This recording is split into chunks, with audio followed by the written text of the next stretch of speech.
வணக்கம் அன்பர்களே, வாங்க இன்னைக்கு நாம கோவக்காய் பொரியல் எப்படி செய்யறதுன்னு பார்க்கலாம். அதுக்கு நான் கோவக்காய் எடுத்திருக்கேன். கோவக்காவை நான் இந்த மாதிரி நீல வாக்குல நறுக்கி வச்சிருக்கேன். இந்த மாதிரி நறுக்கிக்கோங்க. பாருங்க, ஒரு பேன்ல கடுகு, உளுத்தம்பருப்பு, பெருங்காயம் போட்டுட்டு அது பொரிஞ்சதும் நான் நறுக்கி வச்ச கோவக்காவை சேர்த்துருக்கேன். இது நல்லா வதங்கணுங்க. கோவக்காய் நம்ம உடம்புக்கு ரொம்ப நல்லது. இது சுகர் இருக்கிறவங்களும் சின்ன குழந்தைங்கள்லேருந்து பெரியவங்க வரைக்கும் எல்லாருமே சாப்பிடலாம். அடுத்து இது நல்ல நீங்கள் ஒரு வாரத்துக்கு ஒரு 3 வாட்டி இதை சேர்த்துக்கினீங்கன்னா நம்ம உடம்புக்கு ரொம்ப நல்லது.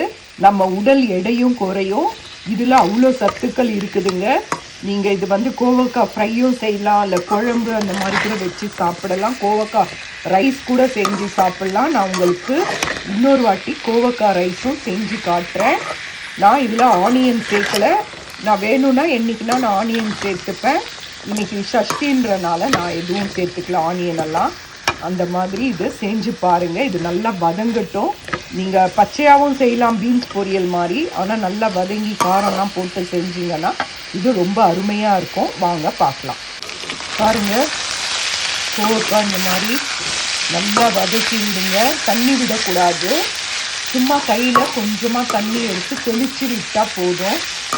மற்றபடி தண்ணியெல்லாம் விட்டு இது வதக்கக்கூடாது.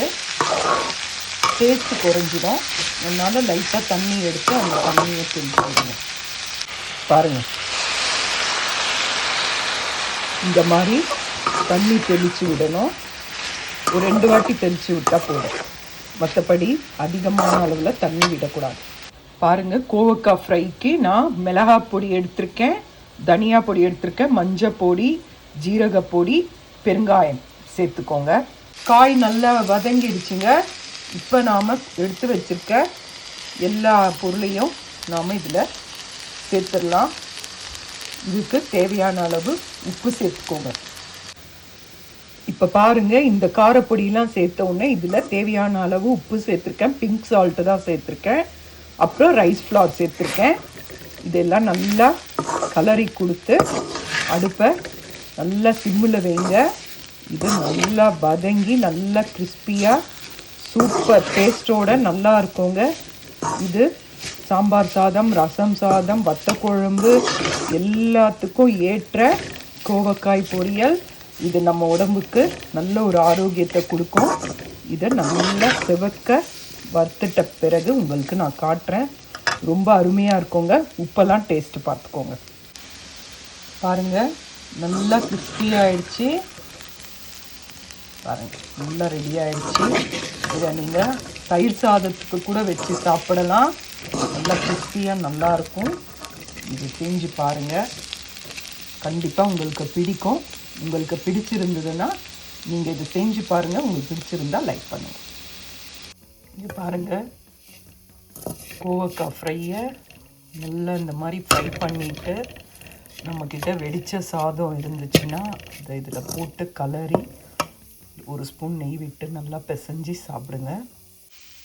பாருங்கள், வடித்த சாதத்தை நாம் இதில் போட்டாச்சு.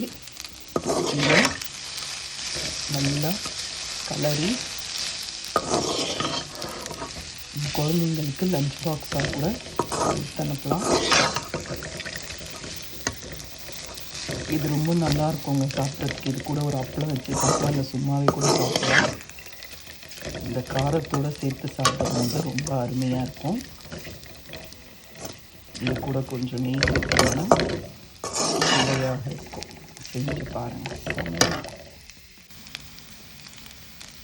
இந்த அளவுக்கு நெய் சேர்த்து நல்லா கலரி கொடுத்தீங்கன்னா சூப்பராக கோவக்காய் சாதம் ரெடி. இது நமக்கு ரொம்ப நல்லது. செஞ்சு பாருங்கள், அருமையாக இருக்கும், டேஸ்ட்டாக இருக்கும். இதுக்கு ஒரு அப்பளம் இருந்தால் சூப்பராக இருக்கும்.